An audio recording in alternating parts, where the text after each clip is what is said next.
Developing tonight, the bystander who was shot after a man opened fire outside the White House is now in serious condition. And the shooting is sparking some new concerns about safety near some of our nation's most protected buildings. The victim was shot when a Maryland man fired multiple rounds toward a White House security checkpoint over the weekend. Secret Service agents shot and killed the man. President Trump claimed the alleged gunman had a possible obsession with our country's most cherished structure. The violence was the latest in a string of high-profile shootings near some of the most protected people and places in our city. It comes less than a month after a man opened fire outside the White House Correspondents' Dinner while the president and multiple cabinet members were there.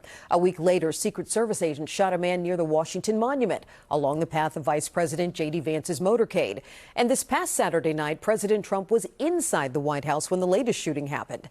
News 4's Joseph Olmo was on the National Mall today and spoke with tourists about their concerns.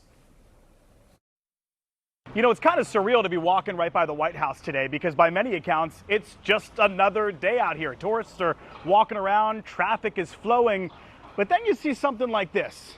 A bullet hole in the glass here, another bullet hole over there, several bullet holes in the front of this office building here. And you're reminded that for the third time in just 30 days here in Washington, D.C., there's been a shooting around some of the most protected people in some of the most protected places.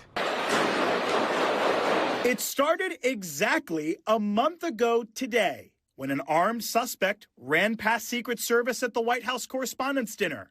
He was later charged with attempted assassination of the president. Then on May 4th, a man allegedly shot at Secret Service officers on the National Mall. And unfortunately, a young person ended up getting struck by stray gunfire. And then this weekend, just steps away from the White House, a man from Maryland, police say, pulls out a gun and starts firing at Secret Service. He was killed, and yet another innocent bystander was shot and rushed to the hospital. This is where people walk around, so I think it's just crazy that someone could just come up and just kind of just have access to kind of start blowing away. I think maybe it should be more secure. America is kind of violent, and we've been that way for a long, long time. There's unfortunately a normalcy of it. Why does it seem like these types of shootings are happening more and more often, where we have this single person, this lone actor, who approaches a prominent figure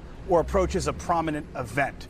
Well, because at least in the last month, it is. It is hard to ignore what's happened in D.C. in the last month. The News 4 I-Team's Ted Oberg has reported extensively on political violence. I'll tell you, the lone actor is the hardest thing for law enforcement to track down and stop. There is really a huge challenge for law enforcement to figure out when the lone actor is going to move from someone who is angry and speaking a lot of hate online into someone who is going to take action. And experts say the one line of defense that does work is family and friends and people who are close to these individuals getting engaged and telling law enforcement, hey, not only is he angry and not only is he spewing hate online, but I think now he has access to a gun, or he's talking more about having a plan. Those are the things law enforcement really needs to know about.